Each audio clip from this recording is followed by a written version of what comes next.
Hello नमस्कार शुभ सकाळ मंडळी, कसे आहात? मजेत ना? मी पण मस्त आहे. घेऊन आली आहे तुमच्यासाठी ठरलं तर मगचा 8 एप्रिलच्या एपिसोडचा रिव्ह्यू. तर कालच्या भागात आपण बघितलं होतं की सायलीने प्रियाच्या रूममध्ये मोबाईल फोन लपवून ठेवला होता आणि चालाक प्रियाच्या लक्षात ही गोष्ट येणार नाही असं कसं होणार बरं?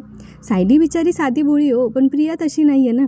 तिने आता ह्या गोष्टीचं भांडवल करायचं ठरवलं, म्हणून तिने सगळ्या सुभेदारांसमोर सायलीला बोलवून आणि तिला अपमानित करायचं ठरवलं. पण अर्जुन थोडी ना असं होऊ देणार होता. त्याने त्याच्या बायकोची एकदम खंबीरपणे साथ दिली आणि नंतर प्रतापरावांनी जेव्हा सांगितलं की सायलीला की तन्वीची माफी माग, त्यावेळेला अर्जुनने स्पष्ट नकार दिला आणि सायलीला घेऊन रूममध्ये निघून गेला. आता सगळ्यांसमोर जरी अर्जुनने सायलीची बाजू घेतलेली असली तरी तो मात्र सायलीवर रुसला होता बरं का. त्याला जेवण पण नव्हतं करायचं, म्हणून सायली आता तिने सगळ्यांसाठी छान बेत केला आहे आणि अर्जुनसाठी त्याच्या आवडीचा मेनू छोले पुरी आणि रव्याची खीर जी अर्जुनला आवडते ती तिने बनवली होती. आता सायली घेऊन गेली होती अर्जुनचं ताट त्याच्या खोलीमध्ये आणि वर जाताना प्रियाने सायलीला पाहिलं होतं. आता प्रिया मनाशी विचार करत असते की आज तू माझा खेळ जवळजवळ संपवला होता, त्यामुळे मी तुला पण शांततेत जेवण नाही करू देणार. आता ती काय करते, घरातला मेन स्विच बंद करते, ज्यामुळे अर्जुन सायलीच्या रूममधले दिवे पण बंद होतात. आणि मग प्रिया स्वतःशीच म्हणत असते, जेवण करायचं आहे ना तुला, कर आता तुला ते जेवणही दिसणार नाही आणि तुझ्या नवऱ्याचं थोबाडही दिसणार नाही. पण सायली येते, कुठल्याही परिस्थितीवर कशी मात करायची आणि आयुष्याचा आनंद कसा घ्यायचा हे तिला चांगलंच जमतं. ती छानपैकी मेणबत्त्या काढते आणि त्यांचा टेबल मस्त कॅन्डल लाईट डिनरसारखा सजवून ठेवते. तेव्हा आधी अर्जुन म्हणत असतो की आज युनिव्हर्सलाच वाटतंय की मला शांततेत जेवणच नाही करू द्यायचं आहे. तेव्हा सायली इतकी छान सजावट करून त्याला विचारते, आता काय म्हणतंय तुमचं युनिव्हर्स? तेव्हा अर्जुन सांगतो, माझं युनिव्हर्स आता मला सांगतंय की मला एकदम जगातला बेस्ट लाईफ पार्टनर मिळालाय. सायली म्हणते, आपण हॉटेलमध्ये जेवायला गेलो असतो तर तिकडे आजूबाजू इतर लोकही असती, पण इथे तसं नाहीये ना. आपल्याला छान एकांत मिळालाय. आता फक्त तुम्ही आणि मी आणि तुमच्या आवडीचं गाणं. आणि गाणं लावलेलं असतं सायलीने, बहरून येई प्रीतशी गाली पडे खळी जशी. आणि अशा पद्धतीने मस्त रोमॅन्टिक गाणं आणि कॅन्डल लाईट डिनर सायली अर्जुनचा पार पडलेला आहे. दुसरीकडे आपल्याला बघायला मिळतं की प्रतिमा आत्यांनी काल स्वतःला रूममध्ये कोंडून घेतलं होतं, कारण प्रिया त्यांना म्हटली होती ना की ती येऊन गेली आहे आणि त्यांना काही आठवत नाही असं त्यांना वाटत होतं. सो प्रतिमा आत्यांना असं वाटतंय की हळूहळू त्या सगळ्या गोष्टी विसरत चालल्या आहेत की काय. रविराजांनी जेव्हा सायलीची शपथ दिली तेव्हा कुठे जाऊन प्रतिमा आत्यांनी दार उघडलं होतं. आता सगळे आतमध्ये जाऊन त्यांना विचारपूस करत असतात की काय झालंय नेमकं. तेव्हा सुमन काकी म्हणतात, तन्वीचा जेव्हापासून फोन येऊन गेला तुम्ही त्याचा विचार करताय का? त्यावेळेला रविराज म्हणतात, काय म्हणाली तन्वी? आता सुमन काकी सगळा घडला प्रकार रविराजांना सांगतात की तिचं असं म्हणणं आहे तन्वीचं की ती घरी येऊन गेली आणि वहिनींनी तिला शिरा बनायला पण शिकवलं, पण वहिनींना यातलं काहीही आठवत नाही आहे हो. त्यावेळेला प्रतिमा म्हणतात, मी हळूहळू सगळं विसरत चालली आहे का? मी सगळं विसरून जाणार आहे का एक दिवस? त्यावेळेला रविराजांनाही आता काळजी वाटायला लागते, म्हणून त्या जी श्रद्धा मॅम ज्या आहेत डॉक्टर, ज्यांच्याकडे प्रतिमा आत्यांची ट्रीटमेंट चालू आहे, त्यांना फोन करतात आणि सांगतात की आम्हाला अर्जंट तुम्हाला भेटायचं आहे. त्यावेळेला त्या म्हणतात की उद्या सकाळी आपण भेटूया. दुसरीकडे आपल्याला बघायला मिळतं की दामिनी देशमुख त्यांच्या ऑफिसमध्ये काम करत बसलाय आणि महिपत आजही त्यांची अपॉइंटमेंट न घेता नेहमीप्रमाणे अचानक जाऊन तिथे धडकलाय. त्याने दरवाजावर नॉक पण केलं नाहीये आणि तसाच डिरेक्टली आत आला. आता दामिनी देशमुख सोडणार आहेत का महिपतला? त्या रागात त्याच्याकडे बघत असतात. त्यावेळेला तो म्हणतो, हा जेंटलमन महिपत शिकरे, दार नॉक करायचं विसरला, मी परत दार वाजवून आत येतो. आता महिपत चक्क दारू पिऊन त्यांच्या ऑफिसमध्ये शिरलाय बरं का. आता तो बाहेर जातो आणि परत दरवाजातून विचारतो, येऊ का? तेव्हा त्या हाताने त्याला इशारा करून आतमध्ये बोलवतात. महिपत पुन्हा आतमध्ये येतो आणि त्यांनी न सांगताच तो खुर्चीवर त्यांच्या समोर जाऊन बसलेला पण असतो. त्यावेळेला त्या म्हणतात की तुम्ही शुद्धीत असतात त्यावेळेलाच डोक्याला सहन होत नाही आणि आज तर काय दारू पिऊन आलायत, एवढी हिंमत वाढली आहे. त्यावेळेला महिपत म्हणतो, हिंमत नाही हो मॅडम, बापाची काळजी, बापाचं दुःख.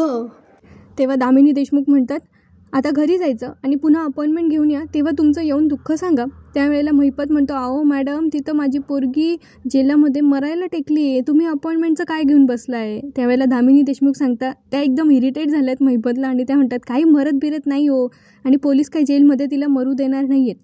त्यावेळेला महिपत म्हणतो, पण अर्थमेलं तर करू शकतात ना, ते हवलदार, ते कॉन्स्टेबल लई छळ करताय हो, माझ्या पोरीचा लई मारतात, तिला लई छळ करताय. त्यावेळेला दामिनी, आता ते ऐकून मात्र तिला राग येतो, कारण काहीही झालं तरी पण दामिनीची आशील आहे ना ती, म्हणून दामिनी आता महिपतला विचारता, काय झालंय नेमकं? आता दुसरीकडे हा सीन तर त्यांनी कंटिन्यू न केला, आपल्याला सायली अर्जुनचा सीन बघायला मिळतो. अर्जुन सायलीला म्हणत असतो, आज तुम्ही जे केलं ते पुन्हा करू नका. मला माहिती आहे तुम्ही हे सगळं आपली केस लवकरात लवकर संपवावी म्हणून करताय, पण यापुढे मला सांगितल्याशिवाय विचारल्याशिवाय काही करू नका. जे काही करायचं आहे ना ते आपण एकत्र मिळून करू. सायली म्हणते मला माझी चूक समजली, मी खरंच असं करायला नको होतं, मला माफ करा ना. ती कान पकडून अर्जुनला सॉरी म्हणत असते, पण अर्जुन म्हणतो की माफी नका मागू, यापुढे फक्त लक्षात ठेवा. आणि बघा असंच एक एक पाऊल पुढे टाकत ना मी साक्षीला कसा जेलमध्ये पाठवतो ना ते तुम्ही बघतच राहणार. अर्जुन आणि सायलीची बाजू सत्याची आहे, त्यामुळे त्यांना खूप आत्मविश्वास आहे. आणि दुसरीकडे दामिनी देशमुखला केस न हरण्याचा अहंकार आहे.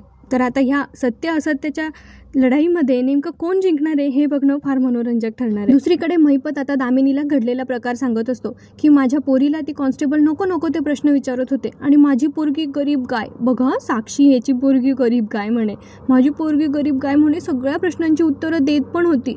आणि नंतर त्या लेडीज बाईने त्या पोलीस कॉन्स्टेबलने म्हणे टमरेल घेतलं पाण्याचं आणि माझ्या पोरीच्या तोंडावर मारलं. त्यावेळेला आता त्या वेळ बघतात दामिनी देशमुख आणि मग म्हणतात साक्षीचं इंटरोगेशन चालू होतं आत्ता ह्या वेळेला. तेव्हा महिपत म्हणतो म्हणून तर मी आत्ता आलो ना तुमच्याकडे. त्यावेळेला दामिनी देशमुख म्हणतात की आता तुम्ही इथून 1 pieceमध्ये घरी जायचं, मेल्यासारखे तर तुम्ही झोपणारच आहे. महिपत पण म्हणतो हां.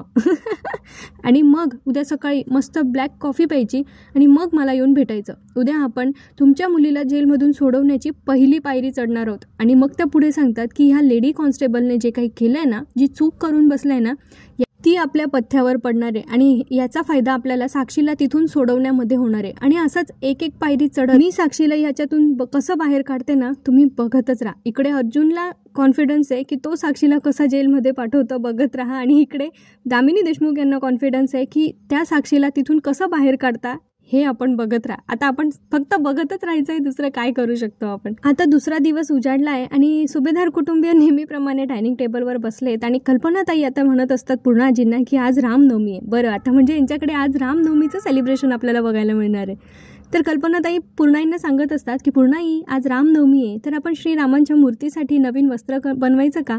त्यावेळेला त्या फक्त म्हणून सांगतात. आणि नंतर मग कल्पनाताईंना वाटतं की पूर्णा आजी जरा अपसेट आहेत, म्हणून त्या विचारतात की आज सण आहे आणि तुम्ही सणाच्या दिवशी तर नेहमी किती उत्साहात असतात, मग आज काय झालं.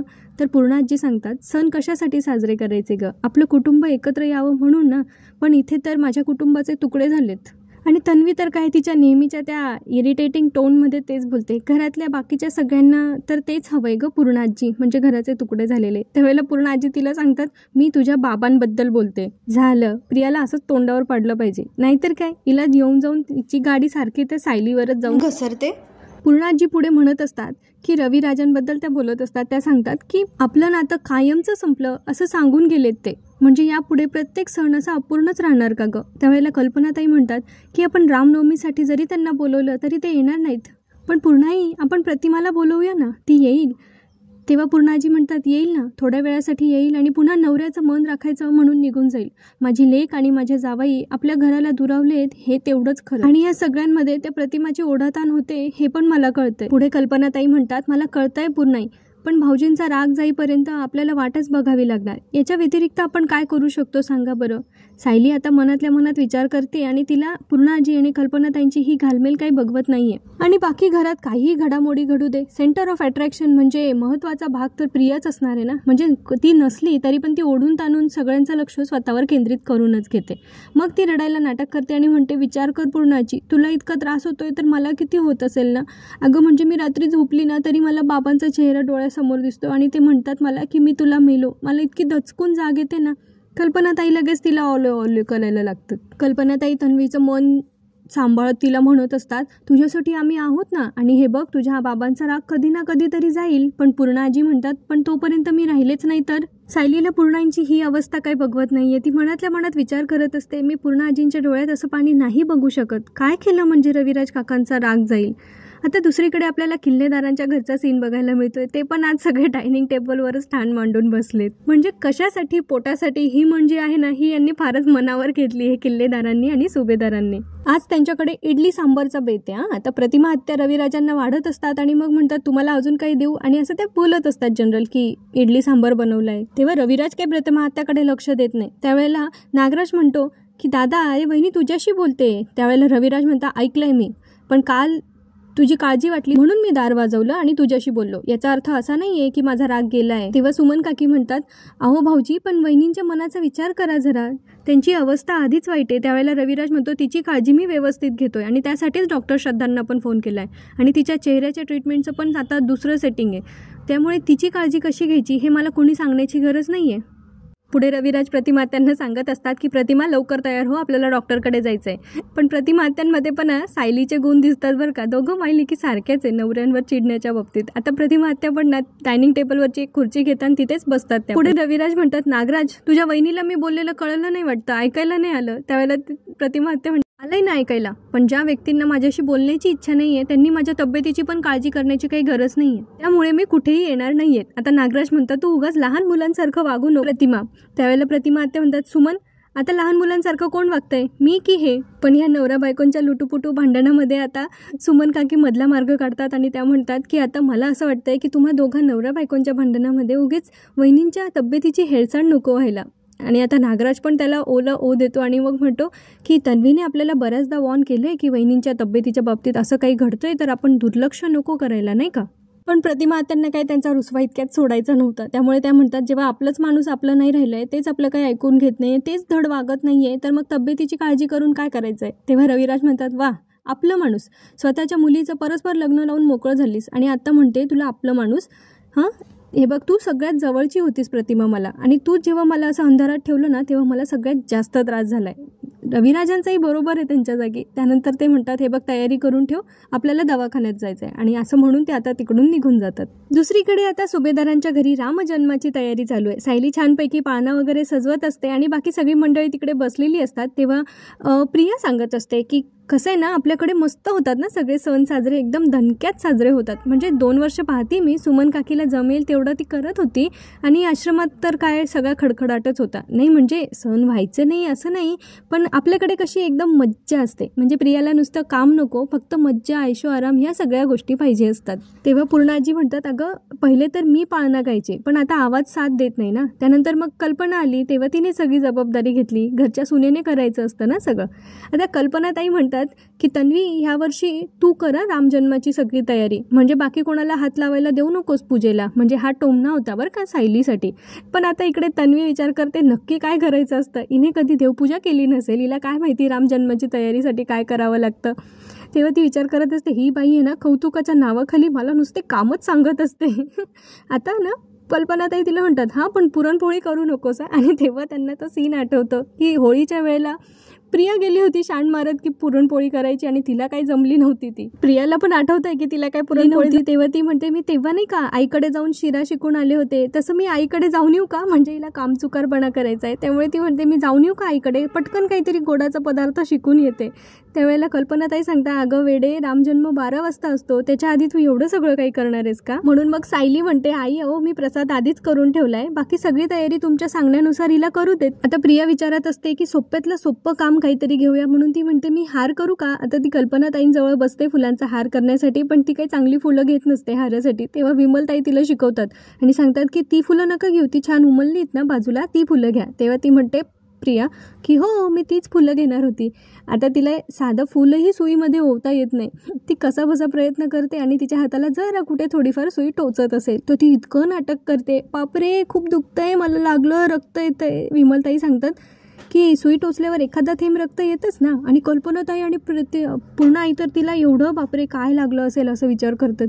आणि मग ती म्हणते, नाही नाही खूप दुखतंय, मी ना धुवून येते हां पटकन जाऊन. सायलीच्या लक्षात येतं ही बया काही हार करून देणार नाहीये लवकर. त्यामुळे आता सायली कल्पनाताईंकडे येते आणि म्हणते, तिच्या हाताला लागलाय ना म्हणून मीच करते. म्हणून शेवटी सायलीच करायला घेते तो हार. त्यानंतर प्रिया येते हात धुवून. त्यावेळेला तिला कल्पनाताई सांगतात की देवघरातून तेवढं कलश आणि तामण घेऊन ये ना. ती आणते तिकडून, पण व्यवस्थित कामं करण्याची सवय नाही, त्यामुळे तिच्या हातातून तामण पडतं आणि शेवटी सायली ते झेलून घेते. सायली तिला सांगते, अगं हळू, सांभाळून जरा. तेव्हा पूर्णाजी पण म्हणतात, अगं तन्वी बाळा, सांभाळून करायची ना सगळी कामं, हिला काय जमतंय बरं काम करायला. तेव्हा ती म्हणते, पूर्णाजी ते हाताला खूप लागलंय ना तर ते दुखतंय आणि म्हणून माझ्या हातातून ते चुकून निसटलं. तेव्हा कल्पनाताई प्रियाला सांगतात, तन्वी तू ये बाळा इथे बैस. त्यांनाही माहिती आहे हिच्याकडून काही कामं होणार नाहीयेत. त्यानंतर सायली आता पूजेची सगळी तयारी करत असते. ती विमलताईंना प्रसादही काढून ठेवायला सांगते आणि त्यानंतर सायली धूप निरंजन लावून सगळी पूजा छानपैकी करून घेते. दुसरीकडे अर्जुन आहे त्याच्या ऑफिसमध्ये आणि अर्जुनला असं वाटतंय की एकदा दामिनी देशमुखला फोन करून बघावा, म्हणजे एखाद्या पॉझिटिव्ह नोटवर त्याला या केसची सुरुवात करायची आहे त्यांच्या विरुद्ध, जरी त्या विरुद्ध दिशेने लढत असल्या तरी सुद्धा. त्यामुळे अर्जुन आता दामिनी देशमुखला फोन लावण्याचा प्रयत्न करतो, पण दामिनी काही त्याचा फोन घेत नाही. त्यानंतर अर्जुन मग चिडतो आता तिच्यावर. तेवढ्याच चैतन्य तिथे येतो. तो म्हणतो, काय झालं अर्जुन तुला चिडायला? तेव्हा अर्जुन सांगतो, अरे ती दामिनी माझा फोनच घेत नाहीये. तेव्हा चैतन्य म्हणतो, अरे अपोजिशनची वकील आहे ती तुझा फोन कसा घेणार आहे? कोर्टाच्या बाहेर ती तुला भेटणार आहे का? त्यावेळेला अर्जुन त्याला सांगतो, मला वाटलं होतं एका पॉझिटिव्ह नोटवर आपण ही केस सुरू करायला हवी आणि त्यासाठी मला तिच्याशी फक्त एकदा बोलायचं होतं. त्यावर चैतन्य म्हणतो, हे बघ तुला ह्या केससाठी जी पॉझिटिव्हिटी पाहिजे ना ती तिला नकोच आहे आणि म्हणून ती तुला टाळते.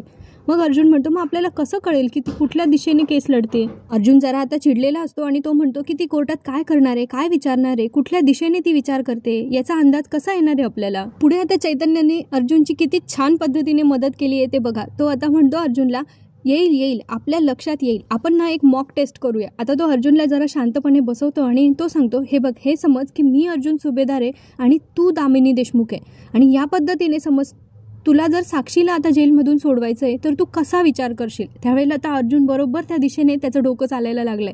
तेव्हा तो विचार करतो की मी सगळ्यात पहिले तर मी हे बघेल की अर्जुन सुभेदारने साक्षी शिकरेला जेलमध्ये कसं पाठवलं. चैतन्य म्हणतो, करेक्ट. आता नेक्स्ट स्टेप काय करशील? नेक्स्ट स्टेप आता अर्जुनला सुचते की मी साक्षीला जाऊन भेटेल आणि त्यानंतर जेलमध्ये कुणी साक्षीसोबत वाईट वागतंय का याचे मी पुरावे शोधेल आणि तसे पुरावे नसतील तर ते मी क्रिएट करेल आणि साक्षीला सोडवण्याचा प्रयत्न करेल किंवा मग कोणाला तरी पैसे देऊन तसं काहीतरी सीन क्रिएट करण्याचा प्रयत्न करेल. पण नंतर अर्जुन आता विचार करून लगेच दमला. तो म्हणतो, दामिनी देशमुख अशी बाई आहे ना की मी तिच्यासारखं असण्याचं सुद्धा प्रिटेंड करू शकत नाहीये. इकडे सगळी पूजा सायलीने केली, मात्र राम जन्माच्या वेळेला पाळणा गाऊन पाळण्याची दोरी हातात घेण्याची जबाबदारी पूर्णाजी त्यांच्या धाकट्या लाडक्या नाचुनेला देत आहे, म्हणजे तन्वीला. त्या म्हणतात, तन्वी ये आता पाळण्याची दोरी तुझ्या हातात घे. तन्वी तयारच असते लगेच उठायला, पण तेवढ्यात विमलताई म्हणतात, पण पूर्णाई पाळण्याची दोरी हातात घेतल्यानंतर पाळणा गायचा असतो ना? आणि तन्वी लगेच घशात काहीतरी खराब असण्यासारखं नाटक करते. त्यावेळेला कल्पनाताई म्हणतात, असू दे. आता त्या म्हणतात की पूर्णाई आता पाळणा तुम्हालाच गावा लागेल. पूर्णाई म्हणतात, अगं नाही, माझा आवाज साथ नाही देत मला. तेव्हा विमलताई म्हणतात, मग सायलीताई आहेत ना? नाही, म्हणजे कृष्णजन्माच्या वेळेला त्याच पाळणा गातात ना, तेव्हा कान आणि मन असं मस्त तृप्त होऊन जातात. तेव्हा पूर्णाजी म्हणतात, कल्पना आपल्याकडे दुसरा कुठलाच पर्याय नाहीये, गाऊ देत इलाच पाळणा. आणि त्या सायलीला पण म्हणतात, हे बघ तुला पाळणा गाता येतो म्हणून तुझ्या हातात फक्त पाळण्याची दोरी दिली आहे, उगीच काहीतरी गैरसमज करून घेऊ नको की आम्ही तुला पूजा वगैरे करायला दिली आहे म्हणून. सायलीचा मुळातच आवाज खूप गोड आहे, त्यात खरोखर तिने हा राम जन्मासाठीचा पाळणा या सिरियलमध्ये गायलाय. ऐकायला खरंच कान आणि मन विमलताईंनी म्हटलं तसं तृप्त होऊन जातात. सायली गात असलेल्या पाळण्याचा अर्थही साधा त्यात प्रियाला कळत नसेल. सायली खूप छान पाळणा गाते, रामजन्म लाग सखे रामजन्मला. त्यावेळेला कल्पनाताई तिच्या त्या गाण्यामध्ये त्या पाळण्यामध्ये अगदी हरवून गेलेल्या असतात, पण प्रिया त्यांना भानावर आणते आणि असं विचित्र तोंड करत असते. प्रियाला बघून त्या पण असं म्हणतात की हां काही छान नाही आहे एवढं.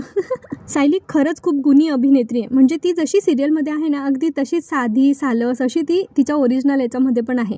आज रात्रीच्या एपिसोडमध्ये म्हणजे उद्या रात्रीच्या एपिसोडमध्ये आपल्याला बघायला मिळणार आहे बरं का, सायलीचं एक भजन कीर्तनाचा कार्यक्रम पण आहे, त्यात सायलीने खूप छान भजन म्हटलंय. सायलीचा पाळणा गाऊन झालाय आणि ती आता रामाला प्रार्थना करत असते आणि म्हणते, प्रभू श्री रामचंद्र, रविराज काका आणि या घरामधली जी दरी आहे ती मिटवण्यासाठी आता तूच मला काहीतरी मार्ग सुचव. आणि सायलीला काहीतरी मार्ग सुचलाय, कारण तिच्या चेहऱ्यावर एक छानशी स्माईल आली आहे. आणि इथेच आजचा एपिसोड संपलाय. बरं, पुढच्या भागात आपल्याला बघायला मिळणार आहे की दामिनी देशमुख आता पोलीस स्टेशनला जाऊन पोहोचलायत आणि त्या आता म्हणत असतात की साक्षी शिकरे यांच्या सेलवर कुठल्या पोलीस कॉन्स्टेबल होत्या त्यांना मला भेटायचं आहे. आणि जेव्हा ते येतात त्यावेळेला दामिनी देशमुख त्यांना फार अशा ॲटिट्यूडमध्ये सांगत असतात की तिची वकील कोण आहे, हे दामिनी देशमुख आहे हे तुम्हाला माहिती असायला हवं होतं. आणि आता त्या सरळ त्या लेडी कॉन्स्टेबलला धमकी देत असतात की सस्पेन्शनला तयार राहा. दुसरीकडे सायलीला रविराज काकांचा राग घालवण्यासाठी काहीतरी सुचलंय, म्हणून तिने प्रतिमा त्यांना फोन केलाय की मी तुम्हाला काहीतरी सांगण्यासाठी म्हणून फोन केलाय, आज संध्याकाळी सगळ्या सुभेदारांना तुमच्या घरी बोलवाल का? म्हणजे मला माहिती आहे की रविराज काकांना हे नाही आवडणार, पण माझ्यासाठी एवढा प्रयत्न कराल का?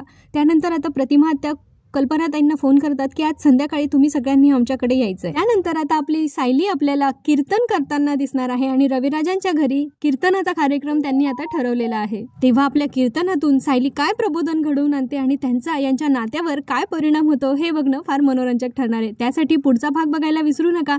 आजचा एपिसोड आवडला असेल तर लाईक शेअर करा, चॅनलला सबस्क्राईब करा आणि आपले 500 सबस्क्रायबर पूर्ण झाले त्यासाठी तुम्हा सगळ्यांचे खूप खूप धन्यवाद. भेटूया पुढच्या भागात. तोपर्यंत आनंदी राहा, हसत राहा, आपली आणि आपल्या प्रियजनांची काळजी घेत राहा. आयुष्य खूप सुंदर आहे, मस्तपैकी जगत राहा. धन्यवाद. पुन्हा भेटूया.